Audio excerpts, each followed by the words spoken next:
तुम लोगों को सबको बताया मैंने अल्फाबेट कितने भागों में बांटते हैं। अल्फाबेट को हम 2 भागों में, ठीक है। अल्फाबेट को हम 2 भागों में बांटते हैं। कौन कौन से? एक वोवल्स और एक कॉन्सोनेंट। वोवल्स हमारे कितने प्रकार के होते हैं? वोवल्स कितने प्रकार के होते हैं बताओ? 5। कौन कौन से होते हैं? ए ई आई ओ यू। और बाकी बचे हुए क्या होते हैं? कॉन्सोनेंट। कितने बचते हैं बाकी? 21। ठीक है।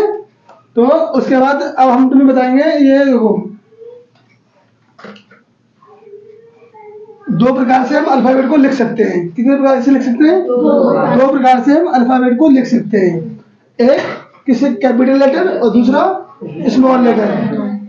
कैपिटल लेटर और स्मॉल लेटर्स, ठीक है। समझ में आ रहा है? ठीक है। और उसके बाद देखो हमारा जो सबसे मेन चीज होती है, एक सेंटेंस यानी एक वाक्य को बनाने के लिए उसमें हमें क्या क्या चीज चाहिए? एक सब्जेक्ट चाहिए, एक हमें ऑब्जेक्ट चाहिए, एक हमें हेल्पिंग वर्ब चाहिए, हमें एक मेन वर्ब चाहिए। यही चीजें चाहिए हमें, ठीक है। और उसी के आधार पे हमारा स्ट्रक्चर बनता है। क्या बनता है हमारा? स्ट्रक्चर। जब स्ट्रक्चर बन जाएगा, जब वो चीज समझोगे तभी तो तुम किसी वाक्य को बना सकते हो, किसी इंग्लिश को बोल सकते हो। समझ रहे हो? नहीं समझ रहे हो? तो अब हम क्या करेंगे, हमें तुम्हें सबसे पहले समझाएंगे सब्जेक्ट के बारे में। किसके बारे में? सब्जेक्ट क्या होता है, सब्जेक्ट को हम कैसे पहचान सकते हैं, ठीक है। तो सब्जेक्ट कौन होता है हमारा? किसी को पता है आप लोगों को? बताओ।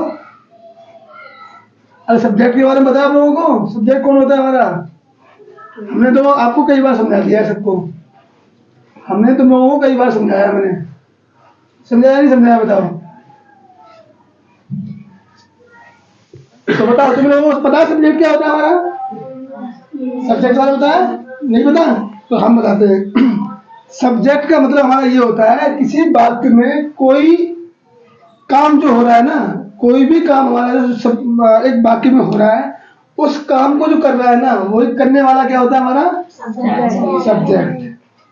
जैसे हम आपको एग्जाम्पल में बताएं तो मैं अब आपको पढ़ा रहा हूं, तो मैं आपको क्या कर रहा हूं? तो पढ़ाना क्या हो गया हमारा? बताओ जल्दी से बताओ। पढ़ाना हमारी हो गई मेन वर्ब। क्या हो गई? पढ़ाना हमारा क्या है? काम है हमारा। क्या काम है हमारा? पढ़ाना। और हम पढ़ा रहे हैं, ये हमारा काम हो रहा है। और काम कौन कर रहा है इसको? काम कौन कर रहा है इसको? मैं कर रहा हूँ। तो मैं कौन हो गया? सब्जेक्ट। अब मैंने बोला आप लोग पढ़ रहे हैं, तो कौन पढ़ रहा है इसमें? आप लोग। तो आप सब्जेक्ट इसमें कौन हो जाएगा? आप लोग। यानी कि जिसकी वाक्य में जिसकी बात होगी वही हमारा क्या होगा? सब्जेक्ट। किसी भी काम को करने वाला हमारा क्या होता है? सब्जेक्ट होता है, ठीक है। और जो काम होता है वही हमारी क्या होती है? वर्ब होती है। क्या होती है? वर्ब। समझ में आया सबके? ठीक है। अब देखो हम सब्जेक्ट को 2 भागों में बांटते हैं, ठीक है।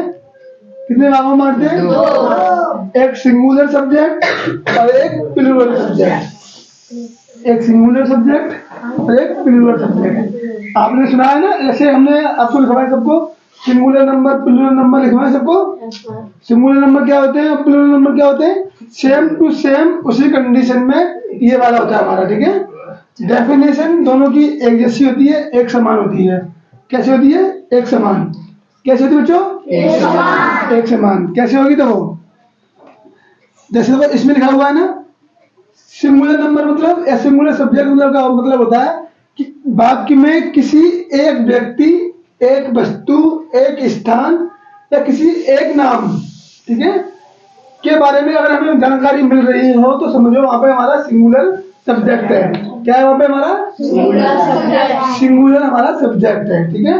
और एक से अधिक वस्तु, व्यक्ति का नाम और स्थान का नाम या किसी ऐसी वस्तुओं के बारे में जिससे एक से ज्यादा का हमें बोध होता है या पता लगता है, वो हमारे क्या कहलाते हैं? प्लूरल। क्या कहलाते हैं? प्लूरल सब्जेक्ट या प्लूरल नंबर। समझ में आ गया? तो वो सिंगुलर सब्जेक्ट यानी कि एक वचन करता, प्लूरल सब्जेक्ट बहुवचन करता। समझ में आ गई? और समझ में आया? हाँ, ठीक है। तो सब्जेक्ट सबको मालूम पड़ गया। अब सब्जेक्ट हमारे होते कौन कौन से हैं? हम सब्जेक्ट को, हमारे जो प्रोनाउन होते हैं, प्रोनाउन से ही हमारे सब्जेक्ट बनते हैं, ठीक है। नाउन से भी हमारे सब्जेक्ट बनते हैं, नाउन और प्रोनाउन को मिला के ही हमारा सब्जेक्ट बनता है। तो देखो, ही, शी, इट, दिस, दैट, ये हमारे क्या होते हैं? सिंगुलर सब्जेक्ट होते हैं, ठीक है। और आई, वी, दे, दीज, दोज, ये सब किस में आते हैं? हमारे ये प्लूरल में आते हैं। तो हमने बोला परी खेल रही है, ठीक है। तो ये हमारा क्या है? वहाँ पे परी कितनी है? वहाँ पे एक। परी एक खेल रही है ना, तो क्या बोलेंगे? परी इज प्लेइंग, परी खेल रही है, ठीक है। मैंने बोला परी और सिमरन खेल रही है, परी और सिमरन खेल रही है, तो कितने बंदे हो गए वहाँ पे? दो। एक से अधिक हो गए, और एक से जब अधिक हो जाएंगे तो क्या करेंगे हम? वहाँ पे प्लूरल सब्जेक्ट लगाएंगे। प्लूरल सब्जेक्ट क्या हो जाएगा हमारा? परी एंड सिमरन। अब तो प्लूरल हो गया, तो हमने वहाँ पे हेल्पिंग वर्ब पहले क्या लगाई? इज। अब हम क्या लगाएंगे वहाँ पे? आर। अब क्या लगाएंगे हम? आर। हम किसी को कैसे बोलेंगे? परी एंड सिमरन आर प्लेइंग। हमने आईएनजी क्यों लगाई? क्योंकि रहा रही रही है, ये क्या हमारा कंटिन्यूअस का होता है। जब तुम लोगों को मैं टेंस पढ़ाऊंगा तब ये चीज समझाऊंगा, ठीक है। कहाँ आईएनजी लगाएंगे, कहाँ वर्ब की फर्स्ट फॉर्म लगाएंगे, कहाँ पे हमें क्या मतलब सेकंड फॉर्म लगानी है, कहाँ पे हमें वर्ब की थर्ड फॉर्म लगानी है, ठीक है। समझ में आया सबके? नहीं आया? अभी क्या है? अभी तुम शुरुआत कर रहे हो तो शुरुआत से समझो, अभी शुरुआत कर रहे हो तो शुरुआत से समझो। मनु जाओ, ठीक है। अब जाओ, तुम जाओ।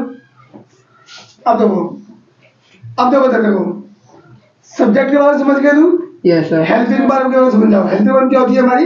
हेल्पिंग वर्ब से हमें ये मालूम पड़ता है कि हमारा वाक्य में जो वाक्य जो हमारा है, वो काम हुआ वाक्य में, या किसी वाक्य की जो स्थिति है ना, वो कब हुई से मतलब क्या? मतलब मेरा ये होता है कि किस समय में हुई। हेल्पिंग वर्ब से हमारा ये मालूम पड़ता है कि जो काम हुआ या जो हमें वाक्य बोला गया वो किस समय में बोला जाएगा या किस समय में बोला गया, ठीक है।